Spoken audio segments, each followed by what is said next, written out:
Aš tiesiog jį nesu. Rankose? Ir 2 salonas. Ne visai taip. Sakėm, 2 dienas būsim Lisabonai. Ja? O tada kur važiuosim? Į Portugaliją. Ir ką tu įmi su savim? Baby. Šitą? Jo. Ok. O lagaminas jau sukrautas? Jo. Kur? Lagaminas. Jo, koks challenge'as? Challenge'as? Nežinau. Vėlai atskrisim. Gyvenimas yra challenge'as. Nu šitą iškirpsim. Tai koks challenge'as, kad vėlai atskrisim? Jo, nu tai kad vėlai atskrisim. Kad labai keistas mūsų tas užbukintas butas. Nes labai taip nedraugiškai rašo man, tipo, parašiau šiandien, o tai atsiųsit kodą, atsiųsim po pietų. Nu tai, tau kas nežinau. Kaip ta žinutė taip piktai skambėjo didžiosiom raidėm? Ne didžiosiam raidėm, bet be jokių smailų, be nieko ir dar portugališkai. Ką? Iki pasimatymo lėktuve. Ate! Ate.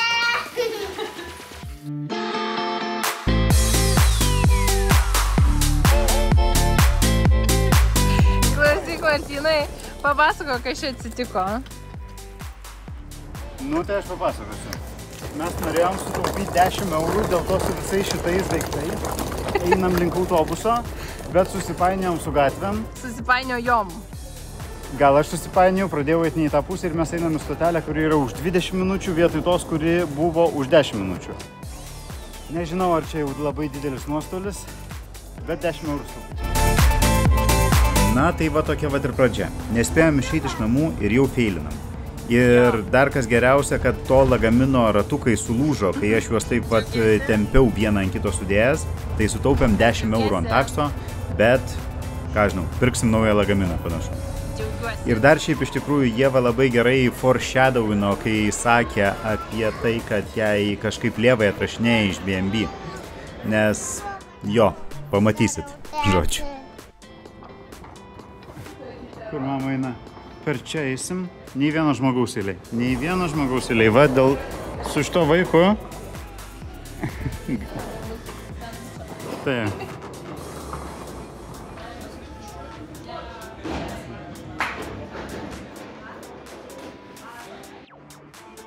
Mama kažką įsidėjo, ko negalima vežti. Dėl to iškvietė į policiją dabar. Ką? Ne? Puikus oras, viskas pakrauta, mes jau susiruošę eit apžiūrinėti miestą ir va. Neatsiliepia. Jeigu atsilieps, tai nekalbės su manim angliškai.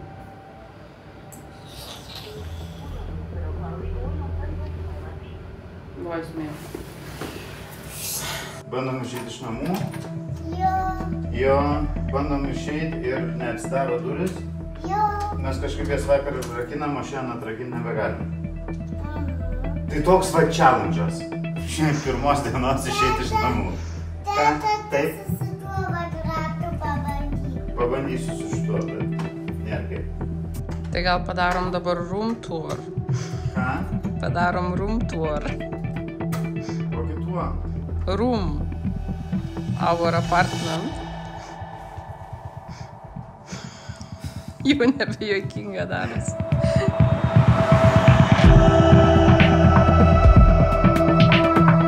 Pasakyk, Ką aš turiu pasakyti? kad mus išgelbėjo. Nu tai mus išgelbėjo. Bet, nu tai va, tai atvažiavo dėdė ir atrakino tas duris. Su mūsų raktu. Ne, atrakino su savo. Ir jau po to, kai prasivažinėjo, tai tada jisai praėjo mūsų raktą ir tipo, va čia irgi veikia. Bet jeigu būtų veikia, gal mes nebūtume valandą namie sėdėję. Prie durų. Taip. Tai va. Na, tai kaip jau supratot, šiaip netaip mums pavyko ištrūkti iš namų ir dabar mes jau galėjom išeiti truputėlį pasigrožėti miestu. Ką aš dabar supratau, kad aš nieko nepaminėjau apie tai, kad Ieva kraunasi nelegalius daiktus ir mums kviečia policiją. Tai čia iš tiesų yra tokia istorija, kad kai tu keliauji su vaiku į rankinį bagažą, tu gali pasiimti bet kokį maistą ar gėrimus ir panašiai. Bet kartais, kai jau taip atsitinka, tai jie ten turi patikrintą skystę, ar ten iš tiesų tiesiog vanduo, ar gal ten kažkas kito.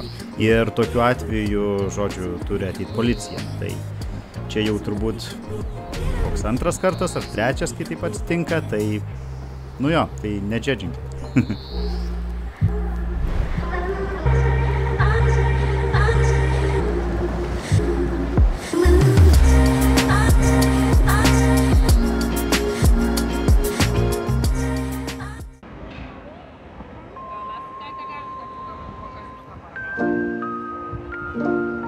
Ką valgai? Pyragiukas su šokoladu. Skanu? Čia tavo pusryčiai ar ką? Pusryčiai. Pasisekė.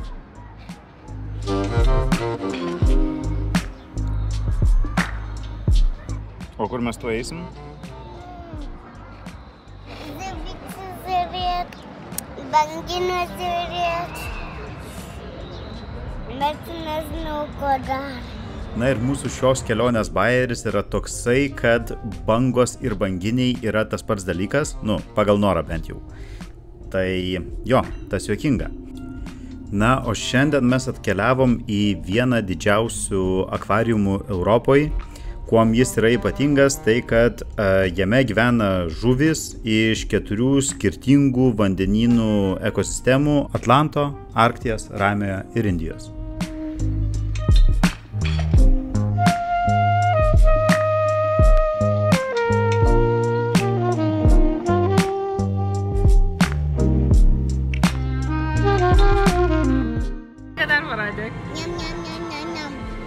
Čia kuri čia ta didelė?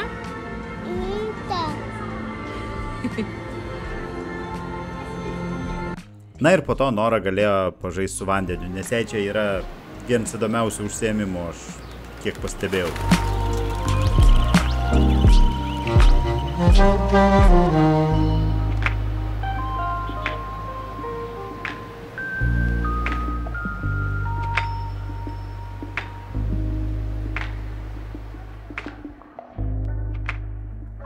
Važiuojam atgal į oro uostą, pasimsim mašiną ir važiuosim į Santa Cruz. Ten būsim savaitę laiko prie jūros su baseino ir atostogausim.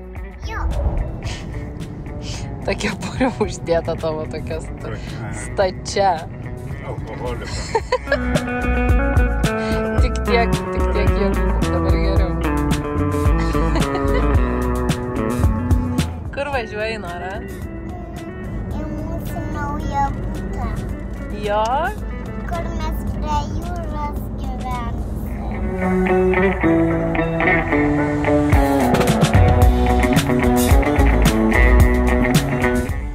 Per šias atostogas pas Norą yra kažkokia tai nauja fazė, kurią mes vadinam pirkimo fazę. Tai nuo to laiko, kai mes čia atvažiavom, kiekvieną dieną Norai būtinai reikia į parduotuvę ir būtinai reikia kažką nusipirkti. Man prašau mašiną, kur aš galėčiau vairuoti. O kur? Kaip vieną pirkti? Iš kur? Reikia tiesiog Faizas paklaust, kad jinai man nupirktų tokią mašiną per gimtadienį arba per Kalėdos. O kur mums tada su mūsų nauja mašina važiuoti? Dar yra kažkokios vardas. Vardas? Tiesiog bandau.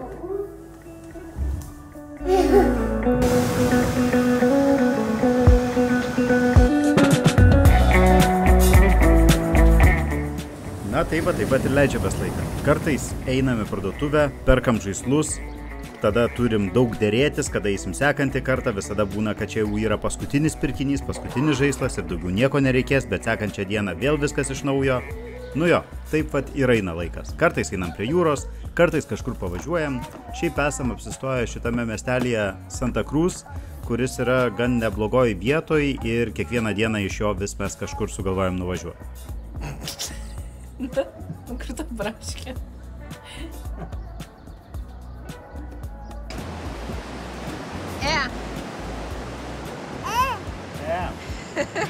Vaiduoklis.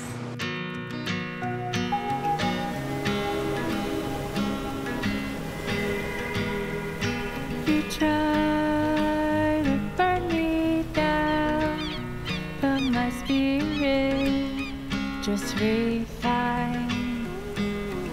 Šitam mieste Santa Cruz labai įspūdingai atrodo šita uola, kuri yra visa nuglūdinta vandens, nors ir yra labai aukšta. Čia pas mus buvo tokia nemaža diskusija su Ieva, kodėl taip galėtų būti. Tai dėl to dabar norėčiau paklausti jūsų, kaip jums atrodo, kodėl jinai tokia yra ten. O video pabaigoje aš jums pasakysiu, kodėl taip yra iš tikrųjų. Ir galėsim pasižiūrėti, gal kas nors atspėjo. Arba gal kas nors žino.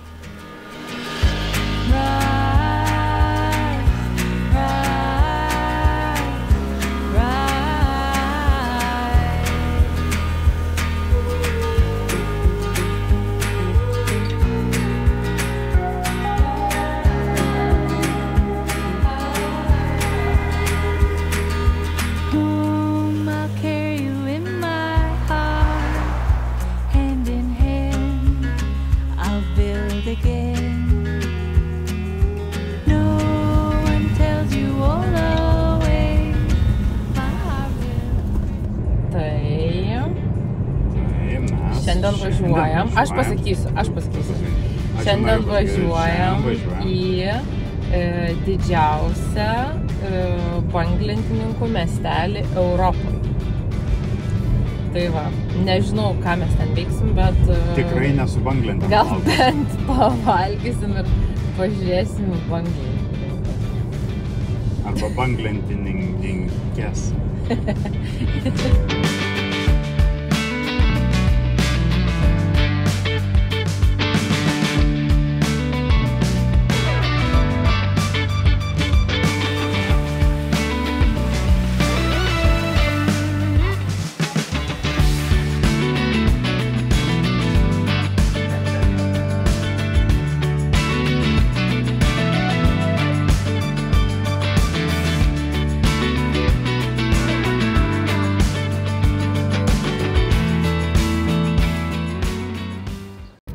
Čia važiuoji? Važiuojam dabar į pizzeriją.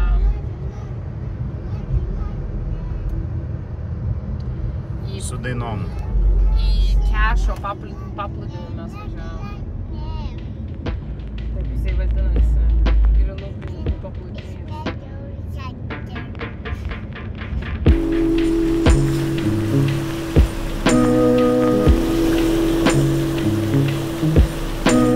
Ties šita vieta kažkur jau, aš sakyčiau, 2/3 atostogų yra praėję. Mums liko nuvažiuoti dar į vieną miestelį, kuris vadinasi Peniche, kuris čia yra visai netoli. Ir plius minus bus atostogų pabaiga.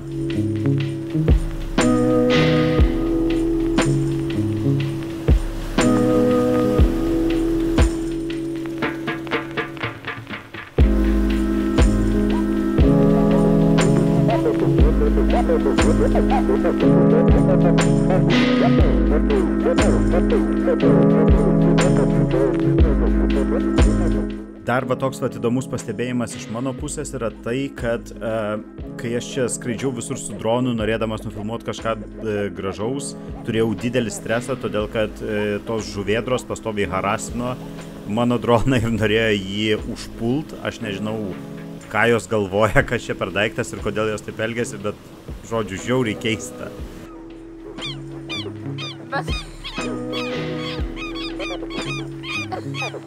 O tu filmuoji su dronu? O tu droną įjungia?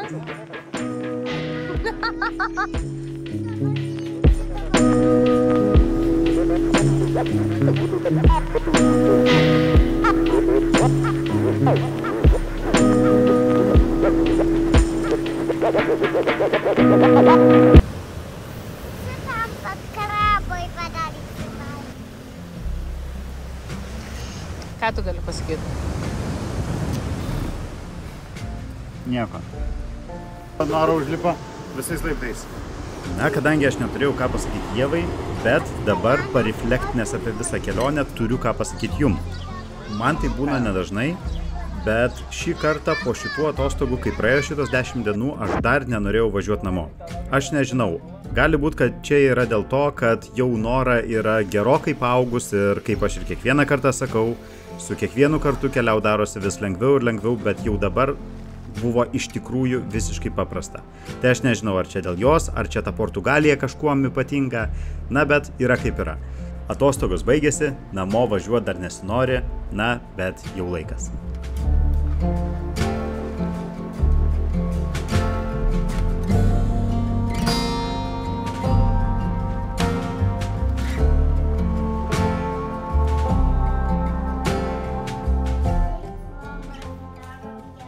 Gerai, Naryte, o ką mes darysim su šita krūva tavo žaislų? Ta lagaminą šitą vat? Čia paliksim mano kuprinę, čia nepaliksim, o mano vežimą mes įdėsim į lėktuvo bagažiną. Ne, nėra nieko nepalikom. Nieko nepalikom. 4 valandos ryto. Važiuojame oro uostą. Taip? Jo. Narytė atsikėlus visą, bet miegosi mašinoje, jo? Jo, labai gerai. Tai nieko nepalikom? Ne. Galime eiti. Ate.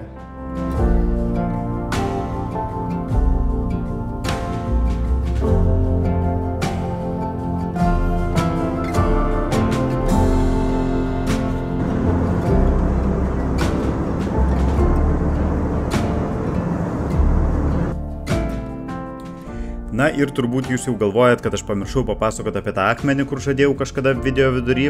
Tai nepamiršau. Apytiksliai prieš 150 milijonų metų šitas visas didžiulis akmuo buvo apsemtas vandeniu, nes tada čia buvo tiesiog jūra. Na tai žodžiu tiek, susitiksim per kitą kelionę. Ate. Everyone give me some space. Don't fall out, we fall into place. Every step walking with grace, amen.